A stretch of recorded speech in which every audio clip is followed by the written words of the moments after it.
Bonjour Philippe, bonjour à toutes et à tous. En cette veille de Shabbat Nahamu, Shabbat, on va lire la paracha Vaïtranan, et en ce jour de Tou B'Av, du 15 Av.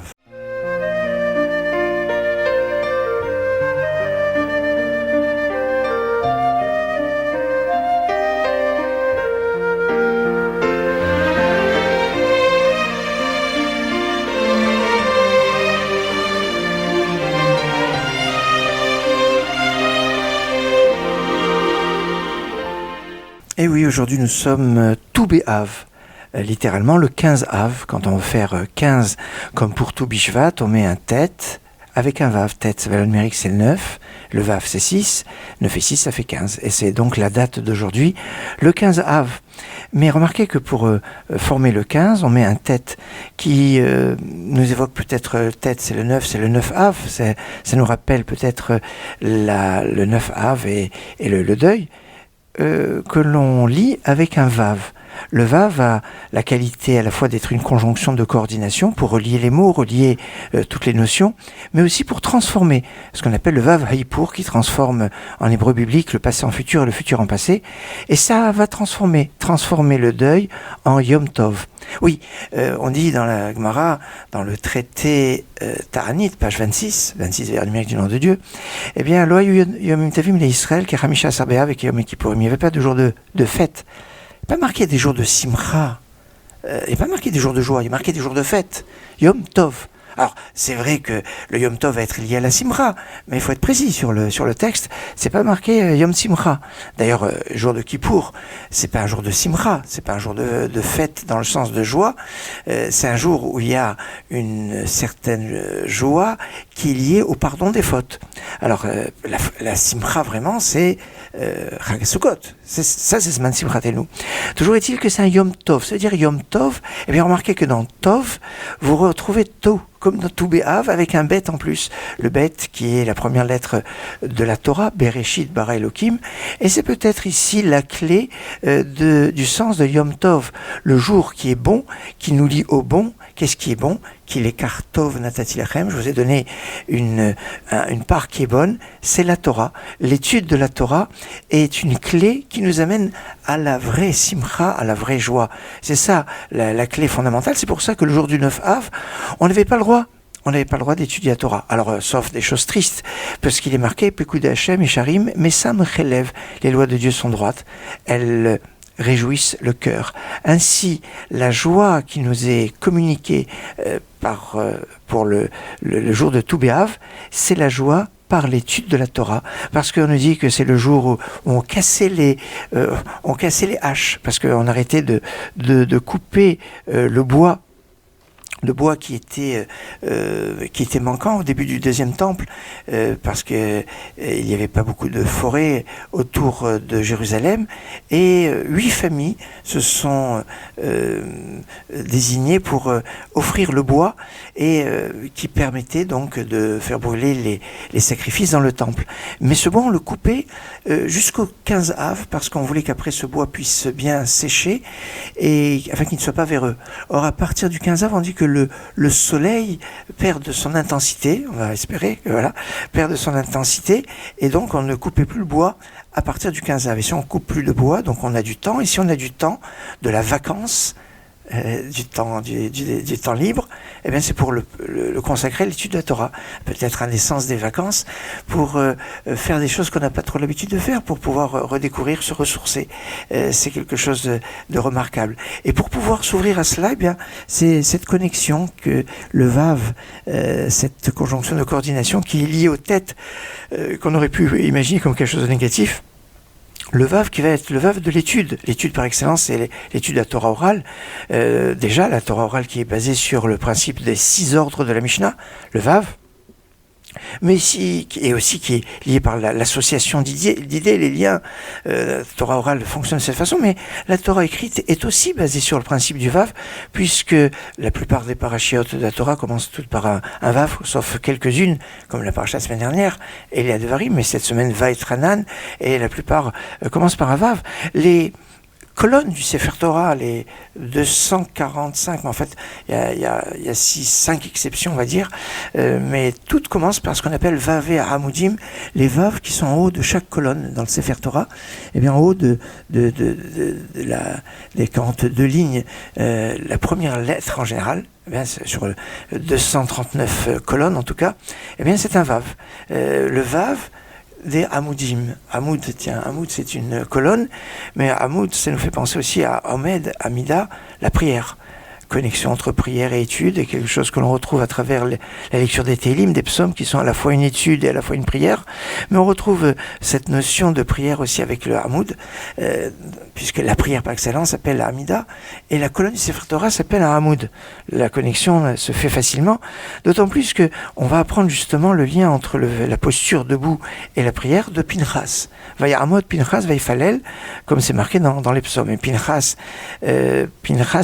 va avoir un lien spécial, puisque dans la paracha Pinchas, on a dit j'ai établi mon alliance de paix, Beriti Shalom. Et le mot Shalom a une anomalie unique dans la Torah, c'est que le mot Shalom qui est écrit avec un Vav au milieu, le Vav est coupé. Ah oui, parce que Pinchas, pour avoir le Shalom, l'a fait avec une certaine violence, et donc le Vav a été coupé. Shalom qui est un des noms de Dieu, pour ça qu'on ne peut pas le dire n'importe comment, et c'est pour ça que le jour du 9 Av, on ne pouvait pas se dire Shalom. Pas de bonjour, parce que c'est pas un bonjour le jour du Tchab B'Av, ce qui nous apprend que les autres jours, au contraire, on doit se dire Shalom. Mais si on continue à réfléchir sur ce lien avec Pinchas, on dit c'est Eliaou, à propos d'Eliaou, puisqu'il y a une connexion entre les deux personnages, Pinchas et Eliaou, c'est ce qu'on retrouve dans la tradition. Or, en 5 endroits dans la Bible, le nom d'Eliaou est marqué Elia, sans le ou, sans le Vav de fin. Tiens, on retrouve cette absence du Vav, ce Vav qu'on retrouve 5 fois dans le nom de Yaakov, alors que normalement Yaakov s'écrit sans Vav. Le Vav qu'on retrouve au début de notre paracha, c'est la première lettre de notre paracha, Vaetranan. Vaetranan, ça commence avec un Vav. Vaetranan, c'est composé de 6 lettres. 6, c'est la valeur numérique du Vav. Et Vaetranan Hashem Vaetaï, il est mort. Le premier verset est composé de 6 mots. 6, tiens, et on a une Haftara qui est l'Haftara de Nachamu. Nachamu, ça finit avec un Vav aussi. Nachamu, avec un Vav. Et ce Vav, donc, qui transforme les choses, qui transforme le tête, qui était le symbole du 9 Av, en quelque chose d'extrêmement positif. En effet, ce Shabbat, on va lire la paracha d'Vaetranan, dans laquelle on retrouve la deuxième version des 10 commandements. Cette deuxième version qui était la version qu'on avait sur les deuxièmes tables de la loi, puisque les premières tables de la loi ont été brisées le jour du 17 Tammuz, jour du jeûne, et Moshe est remonté dans le ciel pour obtenir les deuxièmes tables. Il ne va pas les obtenir de suite, il va devoir rester une première fois 40 jours, une deuxième fois 40 jours, et l'issue des deuxièmes, qui en tout donc faisait 3, puisque la première fois pour avoir les premières tables de la loi, il avait été aussi resté 40 jours, donc en tout il a fait 120 jours pour avoir les 2 tables, mais 80 jours pour les deuxièmes. Il va avoir les deuxièmes tables de la loi, dans lesquelles le texte qui était inscrit, c'était le texte des 10 commandements qu'on a justement dans la paracha qu'on va lire ce Shabbat.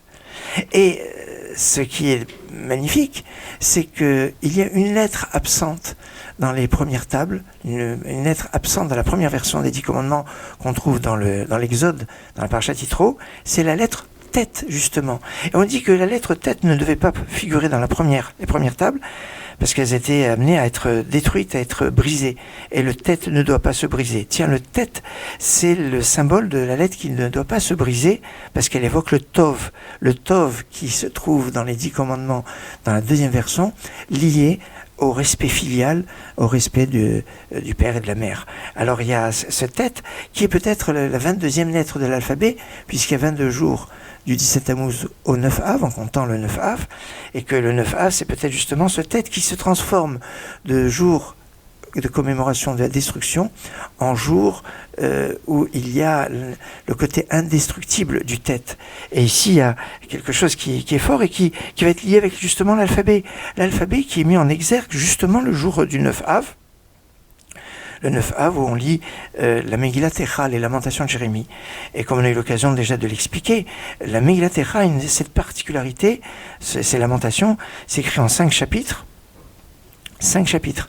Mais on retrouve dans ces 5 chapitres 7 fois l'alphabet. Enfin, 6 fois l'alphabet. Le 7e, on a 22 versets qui évoquent les 22 lettres de l'alphabet. Mais on a ce principe de 7. Le premier, deuxième et quatrième chapitre, il y a une seule fois l'alphabet. Dans le troisième chapitre, il y a 3 fois l'alphabet en acrostiche. C'est-à-dire le premier verset commence par Aleph, le deuxième par Aleph, le troisième par Aleph, et après par Bet, Gimel, Gimel, Gimel, alors que le premier chapitre, le premier verset commence par Aleph, le deuxième par Bet, etc. Et on a comme ça 7 alphabets qui nous font référence au texte très dur qu'il y a dans la Parasha Bechukotai, des klalotes, des malédictions dans Bechukotai, dans le Lévitique, au chapitre 26, verset 18, enfin on le retrouve plusieurs fois, Veyasafti Yasra Etrem Afani Sheval Chatotechem, et je redoublerai au septuple, c'est par 7 fois, Sheval Chatotechem, par rapport à vos fautes. C'est intéressant, puisque après, pour se faire pardonner de nos fautes, pendant la période des Slichot, bientôt, dans 15 jours, pour les Sfaradim, un peu plus loin pour les Ashkenazim, eh bien, on va faire le vidouille qui est aussi basé sur le principe de l'Aleph-Bet. D'ailleurs, les Slichot, on retrouve 12 Aleph-Bet dans les Slichot, mais ça, on en reparlera. Alors, on retrouve ce principe de l'alphabet par 7 fois dans la Megillat Echa, 7 fois la Echa. Eh bien, on retrouve 7 des Nachamata, 7 haftarot de consolation, et la première, bien, c'est celle de ce Shabbat qui prend son élan à partir de ce jour qui est le Tou B'Av, le 15 Av, et 15 Av qui, si on considère que le Tisha B'Av, le 9 Av, c'était un jour de deuil, et puis qu'il y a comme un enterrement, eh bien, il y a 7 jours de deuil, les Shiva, ce qu'on appelle les Shiva, et la fin des Shiva, ça aurait été aujourd'hui, la fin des 7 jours de deuil, et dès le matin, on est sorti du deuil. Alors, il y a 7 jours de deuil, et là, il y a une dimension de 7 de consolation par rapport à Shabbat. Mais c'est parti du Vav, rappelez-vous, on avait rajouté la lettre Vav aux têtes, c'est ce qui fait tout B'Av. Et que aujourd'hui nous sommes le vendredi, autrement dit le 6e jour de la création. Un programme de consolation. Allez, on va mettre un petit peu de musique de consolation. Nachamu, Nachamu Ami.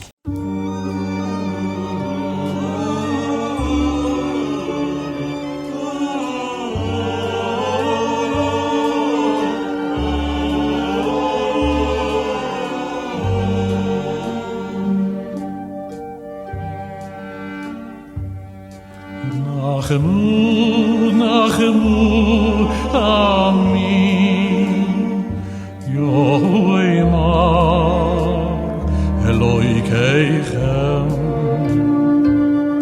Nachemu, Nachemu, Ami,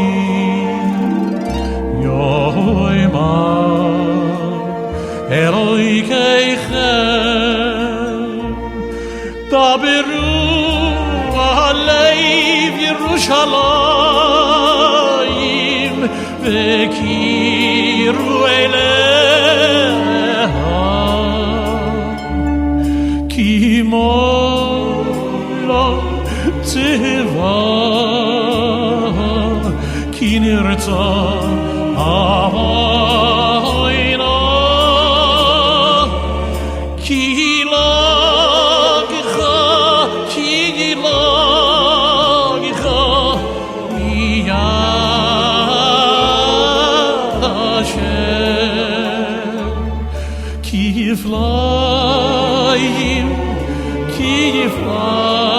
Kiflayim, b'chol chatoiseha.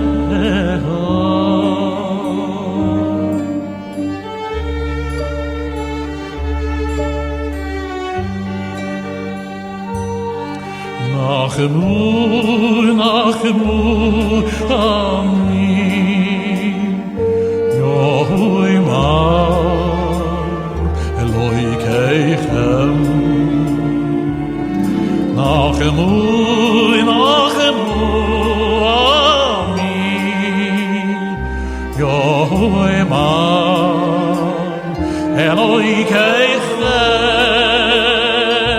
Uidaberu Alev Yerushalayim Vekiru Eleha Ki Mola Teva ירצה אבוינו כי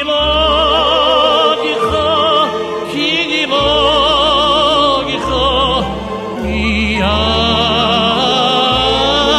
השם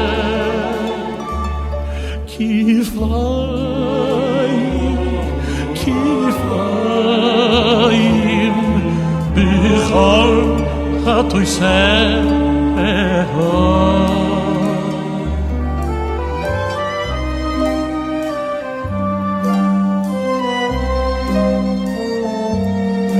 בכל התויסר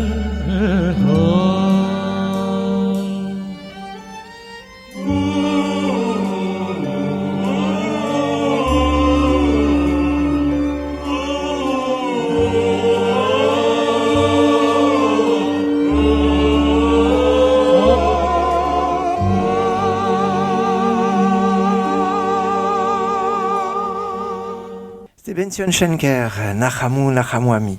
Alors, dans cette paracha fabuleuse de Va'et Hanan, on sort un petit peu de Tou B'Av pour parler un peu de la paracha. C'est une paracha où on a la Seferet Dibrot avec donc la deuxième version, celle où il y a garde le jour du Shabbat et pas seulement souviens-toi du jour du Shabbat, l'aspect du respect des halachot, des melachot de Shabbat, mais aussi le Shema Israël. Le Shema Israël où il y a cette phrase très difficile à comprendre et comment réaliser. Ve'ahavta et Hashem Elokecha, tu aimeras l'Éternel ton Dieu. Tu aimeras. Comment est-ce qu'on peut nous ordonner d'aimer Dieu? C'est un sentiment qui se dicte pas. Bien que il y a des fois on aime sans justifier. La haine elle peut être gratuite. Hein. La sinatrinam, c'est ce qui a amené la destruction du temple. Alors on doit avoir l'amour gratuit. Bon, ça c'est. Mais comment on peut arriver à aimer Dieu? Le Rambam Maïmonide nous donne deux solutions qui sont en fait dans deux livres différents, dans le Sefer HaMitzvot, dans les livres des mitzvot où il égrène l'ensemble des 613 mitzvot. Le Rambam dit que la troisième mitzvah, c'est la mitzvah d'aimer Dieu. Il va dire que quand on va réfléchir sur les mitzvot, sur les lois de Dieu, eh bien ça va nous amener à un amour de Dieu. En fait, c'est ça. L'amour de Dieu va pouvoir se travailler, se cultiver, se développer à travers notre analyse de la Torah. Eh bien, on va voir finalement un lien. On a dit l'étude de la Torah procure de la joie. La joie peut être liée avec l'amour.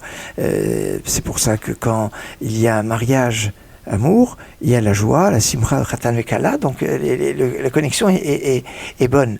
Dans le Yad HaChazaka, donc dans son livre monumental des 14 livres, dans les Chot Yesodei HaTorah, les bases de la Torah, au chapitre 2, halakha 1, le Rambam va donner une autre possibilité de construire notre amour de Dieu en constatant la beauté de la nature, la beauté du monde. Alors c'est pour ça que vous vous trouvez devant de belles montagnes, devant un paysage magnifique, devant la beauté extraordinaire que la nature nous donne. Eh bien ça doit nous remplir d'amour de Dieu. Finalement, le meilleur scientifique qui a vraiment l'attitude la plus fine de son appréciation du monde, c'est celui qui va être le plus grand croyant quelque part à travers son analyse des choses. Alors, il y a cette dimension de l'amour de Dieu. Et puis, il y a une autre dimension aussi qui est assez intéressante, c'est que dans cette paracha, on nous dit l'otahmod. Ne convoite pas la maison, la femme, les biens de ton prochain. Mais si une personne n'a pas quelque chose, comment il peut ne pas avoir à convoiter ce qui pas à lui? Alors, eh bien, il y a une clé que le Rav Simcha Zissel Broidé nous donne qui est très intéressante et qui base sur le commentaire de Ramban Nachmanide qui dit que l'ensemble du décalogue se trouve en fait développé dans la paracha Kedoshim, la 7e paracha du Lévitique, qui reprend chacun des 10 commandements et va le développer avec des finesses. La finesse c'est quelque chose de fondamental dans l'étude de la Torah. Et il va expliquer que le Tahmod va être développé dans la paracha Kedoshim avec Ve'afta lireacha kamocha. Tu aimeras ton prochain comme toi-même. Si on aime son prochain comme soi-même, eh bien, on va pas avoir à le convoiter. Hein. C'est, quand on aime, on ne convoite pas ce qui est, par exemple, les enfants.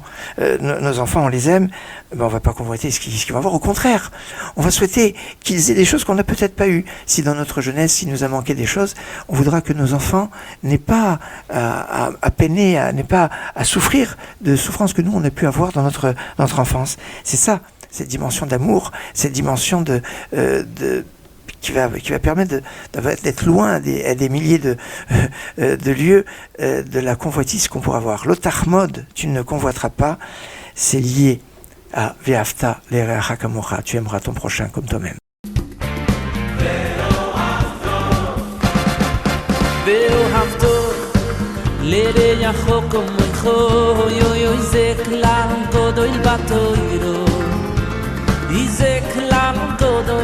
גודל מטוירו, זה כלל גודל מטוירו ואוהבתו לרעך כמוך, יוי יוי זה כלל גודל מטוירו, זה כלל גודל מטוירו, זה כלל גודל מטוירו, הריב עם כל ישראל זה לא זה, זה לא זה, זה כלל גודל מטוירו.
זה כלל גודל בטוירו, זה כלל